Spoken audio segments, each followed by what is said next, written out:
আসসালামু আলাইকুম এভরিওয়ান। আশা করছি আপনারা যে যেখানে আছেন ভালো আছেন, সুস্থ আছেন। আজকে আপনাদেরকে তৈরি করে দেখাবো ঘরে থাকা সব উপকরণ দিয়ে বিয়েবাড়ির সাথে চিকেন রোস্ট। আশা করছি আজকের রেসিপিটি আপনাদের কাছে অনেক ভালো লাগবে। আর রোস্টের গ্রেভিটা দেখেই বুঝতে পারছেন কতটা ইয়ামি হয়েছে। তো কথা না বাড়িয়ে চলে যাচ্ছে মূল রেসিপিতে।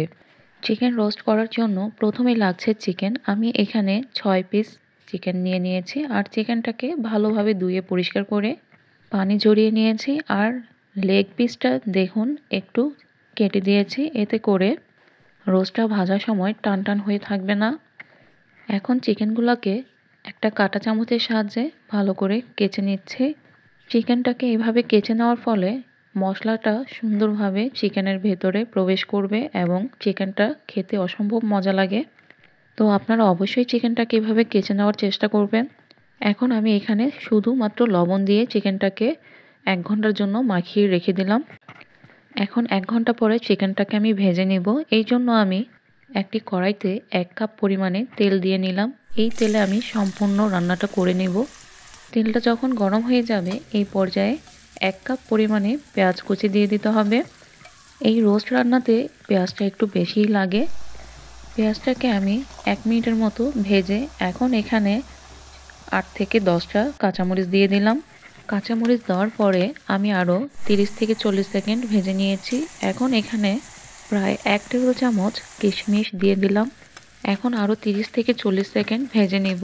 পেঁয়াজটা কিন্তু আমি বেরেস্তা করব না, হালকা বাদামি কালার হয়ে গেলেই এখন আমি তেল থেকে পেঁয়াজগুলো তুলে নেব। এই তো আমার পেঁয়াজ, মরিচ আর কিশমিশ ভাজা হয়ে গিয়েছে।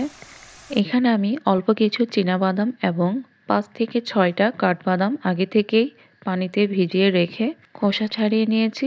এখন এই যে পেঁয়াজ আর কাঁচামরিচ কিশমিশের সাথে ব্লেন্ড করে নিব। এখন চলে যাব চিকেনটা ভাজার জন্য। পেঁয়াজ বেরেস্তার পরে যে অবশিষ্ট তেলটা ছিল সেই তেলে আমি চিকেনটা ভেজে নেব। প্রথমেই বলে নিয়েছিলাম আমি 1 কাপ তেল নিয়ে নিয়েছি, এতে আমি সম্পূর্ণ রান্নাটা সেরে নিব। চিকেনটাকে আমি হালকা ভেজে নিব, এখানে খুব বেশি ভাজার প্রয়োজন নেই। এই তো আমার চিকেনটা ভাজা হয়ে গিয়েছে, বাকিগুলো আমি একইভাবে ভেজে নিব। আচ্ছা, এখানে আমি বলে রাখি আপনাদের হাতে সময় কম থাকলে এই ক্ষেত্রে চিকেনটা লবণ দিয়ে 10 থেকে 15 মিনিটের জন্য মেখে রেখে দিতে পারেন। এইদিকে আমার সবগুলো চিকেন ভাজা হয়ে গিয়েছে। এখন রোস্ট তৈরি করার জন্য আমি একটা মশলা রেডি করে নিয়েছি। 1.5 চা চামচ লাল মরিচের গুঁড়া, 1/2 চা চামচ গরম মশলার গুঁড়া, 1/2 চা চামচ সাদা গোলমরিচের গুঁড়া, 1 চা চামচ ধনিয়ার গুঁড়া, সামান্য টেস্টিং সল্ট, 1/2 চা চামচ কালো গোলমরিচের গুঁড়া, 1 চা চামচ ভাজা জিরার গুঁড়া, 1/2 চা চামচ জয়ফল জয়ত্রীর গুঁড়া। এই তো এই মশলা দিয়ে আজকে রান্না হবে। এখন যে রোস্টটা আমি ভেজে নিয়েছিলাম সেই তেলের মধ্যেই ভেজে রাখা পেঁয়াজ, মরিচ, কিশমিশ আর বাদামের যে পেস্ট করে রেখেছিলাম সেই পেস্টটা দিয়ে দিলাম। আর এখানে দিয়ে দিলাম স্বাদ মতো লবণ। এখন 30 সেকেন্ডের মতো মশলাটা ভেজে নিব। এখন দিয়ে দিব ওই যে মশলাটা যে রেডি করে রেখেছিলাম সেই সমস্ত মশলাটা দিয়ে এখন আবার নেড়ে দিচ্ছি। এই মশলাটা কষানোর সময় চুলার মিডিয়ামে রেখে রান্না করতে হবে। এখন দিব 2 টেবিল চামচ আদা রসুন পেঁয়াজের পেস্ট। এখন এই মশলাটাকে একটু সময় নিয়ে ভেজে নিতে হবে, এতে করে মশলাতে যে কাঁচা একটা গন্ধ থাকে সেই গন্ধটা চলে যাবে। প্রায় 1.5 মিনিটের মতো মশলাটা ভাজার পরে আমি 2 টেবিল চামচ টক দই দিয়ে দিলাম। এখন আবারও মশলাটাকে ভালো করে কষায় নিব। মশলাটা কষাতে কষাতে দেখবেন একটা পর্যায়ে তেল উঠে আসবে। এই সময় এই পানিটা হচ্ছে মশলার যে আমি বাটিটাতে রেখেছিলাম ওই লেগে থাকা মশলাটাকে আমি একটু পানি দিয়ে ধুয়ে সেই পানিটা দিয়ে আবারও মশলাটাকে আরও 1 মিনিটের মতো কষায় নিচ্ছি। এখন এখানে 1 চা চামচ পরিমাণে টমেটো সস দিয়ে দিলাম আর 1 চা চামচ সয়া সস দিয়ে আরও 30 সেকেন্ড ভেজে নিব। এখন দিব 1 কাপ লিকুইড দুধ আর প্রায় 1.5 কাপের মতো পানি দিয়ে দিলাম। এখন মশলাটা বলক আসা পর্যন্ত অপেক্ষা করব। মশলাটা কিন্তু অনবরত নেড়ে কষিয়ে নিচ্ছে। যখন মশলায় বলকটা চলে আসবে এই পর্যায়ে ভেজে রাখা চিকেনগুলো দিয়ে দিতে হবে।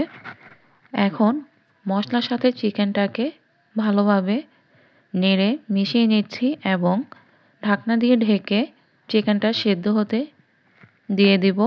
প্রায় 1 মিনিট পর ঢাকনা তুলে রোস্টটাকে নেড়ে দিব এবং যখন দেখবেন রোস্টটা প্রায় 70% সিদ্ধ হয়ে গিয়েছে ওই পর্যায়ে ঢাকনা খুলে চিকেনটাকে রান্না করে নিতে হবে।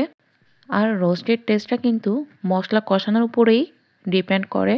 মশলাটা যত ভালো মতো কষানো হবে রোস্টের টেস্টটা ততটাই মজার হবে। রোস্টটা আমার 90% রান্না হয়ে গিয়েছে। এই পর্যায়ে আমি 4-5টা কাঁচামরিচ দিয়ে দিলাম আর হাফ চা চামচ কেওড়া জল দিয়ে দিয়েছি। সরি, কেওড়া জলটা আমি দেখাতে ভুলে গিয়েছিলাম। এখন আরও 1 মিনিট রান্না করে এই তো নামিয়ে নিলাম। এই তো তৈরি হয়ে গেল একেবারে বিয়েবাড়ির মতো রোস্ট। ঘরেই তৈরি করে নিতে পারেন। আর রেসিপিটি যদি আপনাদের ভালো লেগে থাকে অবশ্যই লাইক কমেন্ট শেয়ার করবেন আর অবশ্যই আমার চ্যানেলটি সাবস্ক্রাইব করবেন। সবাই ভালো থাকবেন।